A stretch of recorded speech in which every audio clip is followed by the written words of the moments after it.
Dear friends, welcome to the show Talk with Your Doc. I am Dr. Prashant Jani, and with me is Sarah Miller. Sarah Miller is a registered dietitian at Thunder Bay Regional Health Science Center, and she works with Bariatric Regional Care Center for last 12 years, and we are very happy to have her. She is going to guide us about diet and nutrition. Many of our diseases are related with the diet. Diseases like obesity, hypertension, diabetes, heart disease, and many more, and some of the cancers are also related with the diet.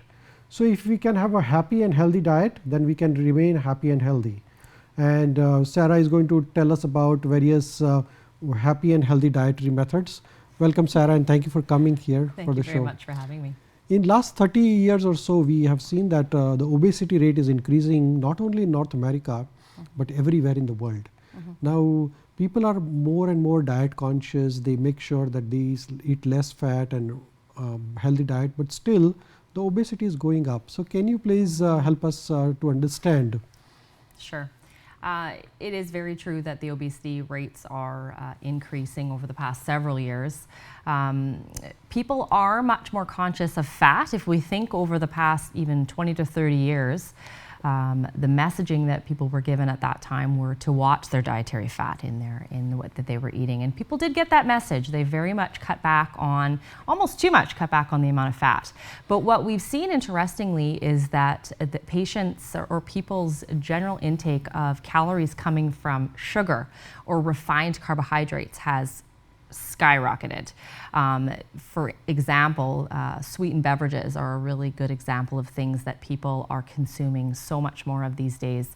We think about Starbucks, Tim Hortons, hot and cold beverages with a lot of refined sugar, baked goods, our reliance on convenience and fast foods that have a lot more refined carbohydrates. So although our intake may not be coming from fat, a lot of it is coming from sugar. So the calorie values from the fat may have been reduced, yes, but the number of calories from the alternative dietary habits, that's right, like sugar containing soft drinks have increased, have gone up, which has resulted in the obesity probably. That's right. So when we say the calorie, what is the ideal number of calories one should have in a day?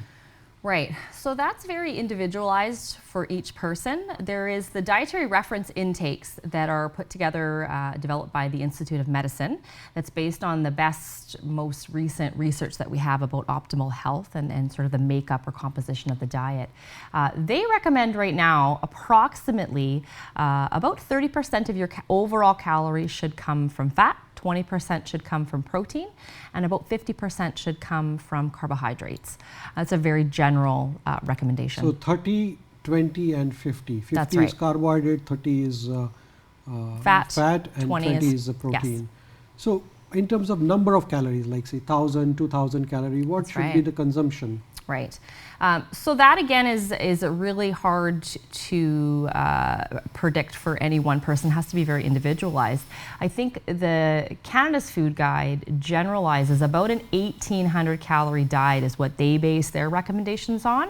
But if we take, say, an average 50-year-old female who's about 160 centimeters, that's about 5'3", 160 pounds, and we calculate her estimated energy requirements.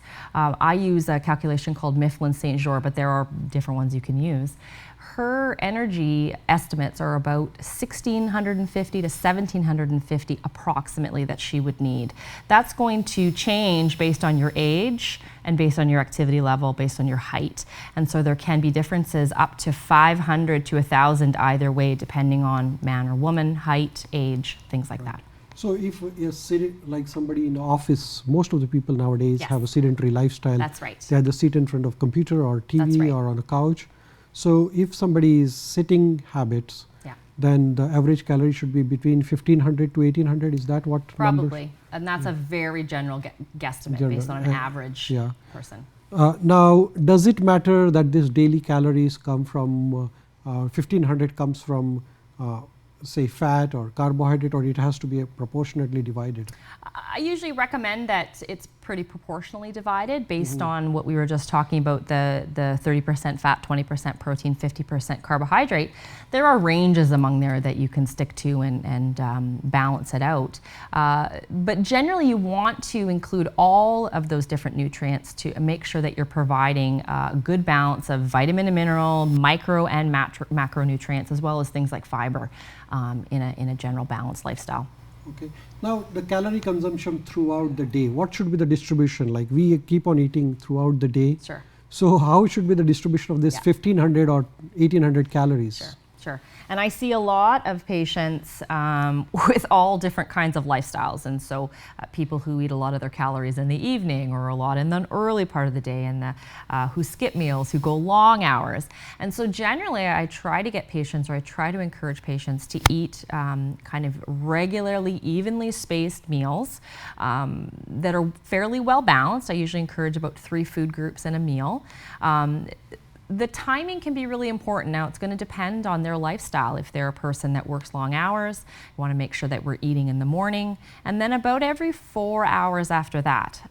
For someone who is retired and eats around 8 or 9 in the morning, and then at noon or 1, and then eats their dinner by 5, that may be a fine pattern for them. For other patients who may be up early in the morning, eating at 6 a.m., maybe not getting a lunch for another 6 hours, and then dinner for another 6 hours after that, they may need to modify their pattern of eating to be more small, frequent type meals so that their blood sugars and appetite stay a little bit more stable. They may benefit from, again, eating every 3 to 4 hours.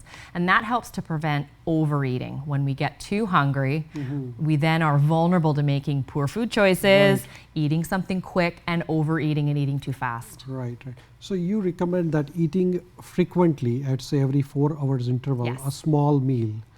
And you mentioned that if we eat too much at the same time, the sugar level goes up. Can you explain a little more about it?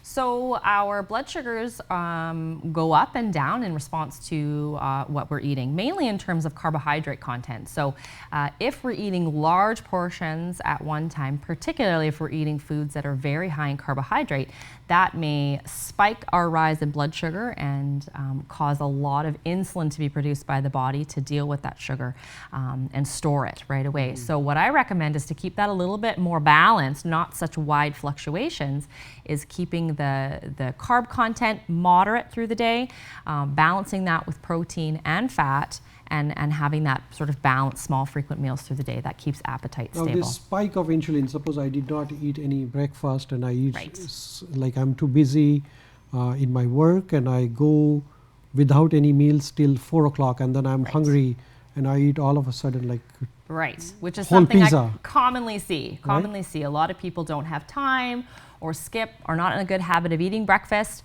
and so their first meal may not be until 4 o'clock. What happens there is your body stays in what's called a fasting state, where their metabolism is not working very efficiently at burning energy. And so they're storing most of the things that they eat. And over time, your body sort of gets used to you not feeding it regularly. So it really burns quite slow. And so if you're not eating until 4 o'clock, you've probably built up a really big hunger. Now you're vulnerable to making more often poor food choices. We see people that don't eat regularly through the day tend to eat large portions, and then they tend to graze and snack throughout the evening to make up those calories that they've missed during the day. So I try to encourage patients to start with a meal in the morning to break that fast within 60 to 90 minutes of waking, and then about 3 or 4 hours after that. Thank you, Sarah. We'll take a short break and we'll come back and discuss again. All right. Thank you. Please stay back.